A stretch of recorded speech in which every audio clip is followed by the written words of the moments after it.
Dallas LeBeau, April 9th, 2024. Above U.S. Highway 40 near Berthoud Pass, 21-year-old Dallas LeBeau stands on a snow ramp and looks down at 3 lanes of moving traffic. A GoPro is strapped to his chest, pointed straight at the gap. This is the kind of stunt that only looks clean from far away. Up close, it is ugly. Bare pavement, a long landing, cars cutting through the pass below him, and one tiny margin between a legendary clip and a body hitting asphalt. He wanted something that would finally break through, something loud enough to matter in a ski world driven by clips, contests, followers, and names people remember. Friends are there to film.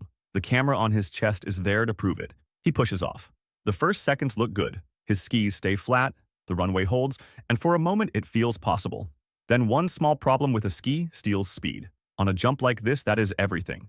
He leaves the lip, floats over the highway for a split second, and starts dropping too early.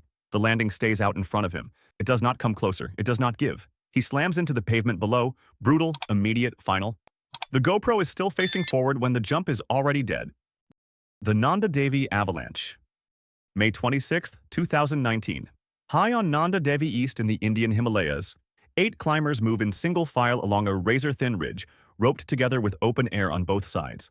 The light is bright, the snow is hard, and a GoPro carried by the last climber records them making nervous, synchronized steps toward the high point ahead. At first, the footage looks almost calm.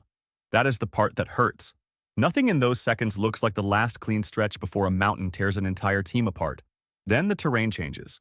The ridge narrows, the snow bulges outward, and investigators later said the climbers may have been crossing a cornice that failed under their combined weight. Once that ledge gives way, the whole scene turns in a heartbeat. Snow breaks loose. The slope starts moving. The mountain does not hesitate. It just drops on them all at once. The GoPro becomes a black box in white silence. Later, searchers recovered 7 bodies and the camera. Martin Moran, the expedition leader, was still missing at that stage.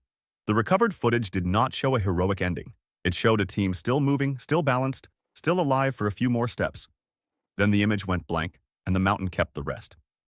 Richard Ragland, June 4, 2017, Foster Falls, Tennessee. 22-year-old Richard Ragland is spending the day at the waterfall with friends, taking photos and filming with a GoPro while everyone swims below the falls. From shore, the place looks harmless enough to fool you. Sunlight flashes on the water, white spray rolls off the drop. People laugh, move through the pool, and treat the whole place like a summer postcard. That is exactly why the turn in this story hits so hard. The danger is underneath, hidden in current and depth, and the simple fact that water never has to announce what it is about to do. Richard goes in near the base of the falls. For a few seconds, the footage is still casual. The angle dips, rises, catches splashes and faces and movement. Then the current takes him, not with a giant cinematic moment, not with a scream that stops everything. He is just there, and then he is under. Friends cannot get him back. For 2 years, his family is left with questions.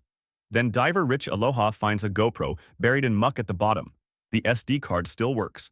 The last footage drops below the surface. Bubbles smear across the lens, and the frame jerks into chaos as the water turns violent and disorienting. There is no clean path upward. No easy line back to air. Just dark water, broken motion, and the moment the falls stop looking beautiful. Uli Emanuele, August 17, 2016. Near Interlaken, Switzerland, Uli Emanuele stands at the edge preparing for another wingsuit base jump. By then, he is already famous for doing what most people in that sport only talk about doing: flying impossibly close to rock, turning narrow gaps into proof. GoPro helped make that image huge. One of his most famous flights sent him through a tiny mountain opening at terrifying speed. The kind of footage that makes people stare first and think later. With Uli, the camera is not just recording the stunt. The camera is part of the stunt. The image, the risk, the line, the proof. All of it is fused together. He steps off and the suit catches air almost instantly. The drop becomes forward speed, then violent forward speed, and the valley starts rushing at him in hard angles and rock walls. From a distance, wingsuit flying can look smooth. Inside it, everything is happening too fast. The margin is microscopic. One small misread is enough to turn precision into impact. Reports after his death said he lost control and crashed into rocks before he could deploy his parachute. That is why this story lands so hard. His whole public image was built on nearness, on shaving away distance until the impossible looked normal. In the end, that same closeness left him nowhere to go. The line that made him famous finally became too tight to survive. Paul Rodriguez Jr., July 11, 2023. On Mendenhall Lake outside Juneau, Alaska, Paul Rodriguez Jr., 43, is out near the glacier with a GoPro mounted on his helmet. The setting looks unreal in the way dangerous places often do. Ice drifting on dark water. A wall of glacier in the background. Silence that feels bigger than a person. It is exactly the kind of scene people want on camera because it already looks cinematic before anything goes wrong. But glacial water does not care how beautiful it looks. Authorities later said a strong current coming off the glacier overturned his kayak, and once that happens, the whole story changes in one violent snap. The frame lurches sideways, water blasts across the lens, the calm view disappears and cold shock takes over. In water like that, the body starts betraying you almost immediately. Breathing breaks apart, muscles stiffen, movements lose force, then control, then purpose. The helmet camera captures all of it from the worst possible angle, his own. He is not fighting a monster or a machine. He is fighting water so cold it starts stripping options away second by second. The footage confirmed the drowning, but that almost made it worse. It left no room for comforting guesses.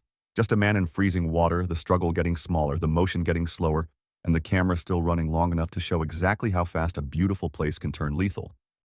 The East River helicopter crash. March 11, 2018. A doors-off sightseeing helicopter is flying over New York City with 5 passengers strapped into full-body harnesses so they can lean out and photograph the skyline above the East River. A GoPro is mounted on the cabin ceiling, recording the flight from above. At first, it is exactly the kind of expensive thrill people sign up for. City lights, open air, legs outside the aircraft, phones and cameras pointed at Manhattan. Then the front passenger's tether tail catches the fuel shutoff lever. Engine power dies. The helicopter drops, hits the river, and flips. That is where the real horror starts. Water floods into the cabin almost immediately. The pilot gets out.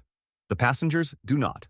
The same harness and tether system meant to keep them safe now locks them into an overturned aircraft filling with river water. NTSB investigators later said the onboard video showed 3 visible passengers still wearing their harnesses and connected to their tethers as the camera went under, and first responders had to cut straps to free victims from the cabin. Neonair had provided hook-shaped cutting tools for emergencies, but the seconds after impact were brutally short and brutally messy. That is what makes this case so hard to shake. They survived the crash itself. They had a few frantic moments to fight. Then, the water took even those. Blake Becker. July 23, 2016. At Canyon Ferry Reservoir in Montana, 19-year-old Blake Becker lines up a modified motorcycle for a night stunt across the water. A GoPro mounted to his helmet is already rolling. The whole setup is built around one idea. Keep enough speed and the motorcycle will skim across the surface long enough to make the impossible look real. For a few seconds, that is exactly what happens. The bike surges forward, hits the water, throws spray behind it, and starts planing across the reservoir. It looks insane, but it also looks like it might work. That is the trap. The stunt gives him just enough success to make the failure even uglier. Then the engine loses compression. Forward drive disappears. The motorcycle starts to sink. Becker is supposed to separate from the setup, but investigators later found that one of the ropes was unknowingly connected to his life vest. In one terrible mechanical reversal, part of the safety arrangement became part of the trap. Instead of coming free, he was dragged down with the motorcycle. The GoPro helped investigators understand exactly where the attempt broke apart. First speed, then drag, then dead weight in dark water. There is no dramatic finish line, no heroic save at the last second. The stunt works just long enough to lure him out onto the reservoir. Then the machine pulls him under and keeps going. Justin Fuller. October 4, 2025. At John C. Toon Airport in Tennessee, tandem instructor Justin Fuller exits an aircraft with a student while a GoPro on his wrist records the jump from his own arm. In normal skydiving footage, this is the clean moment. Door open, wind hammering into the cabin, bodies moving out into open air. Then the aircraft disappears behind you and the jump becomes pure fall. Here, that rhythm breaks immediately. According to the FAA details reported afterward, a leg strap from the tandem harness gets hung up on the step after they exit. Instead of dropping away cleanly, Fuller and the student are left stuck on the aircraft. The pilot tries to shake them loose. It does not work. Fuller signals for the pilot to cut him loose, but the pilot cannot do that safely and has to return to the controls. The student later said he could feel Fuller jerking and moving around for about 10 minutes. 10 minutes. That is what makes this case feel unreal, not a split-second accident. A long, grinding emergency in full view of the sky, with an expert understanding exactly how bad it is while trying to fix it with his own hands. The GoPro records that entire struggle. Fuller eventually becomes dislodged from his harness and falls away without it.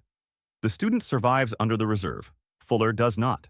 The camera stays with him long enough to show the last chance disappearing in real time. If you liked this video, hit subscribe for more like it, and let me know in the comments what you want to see next.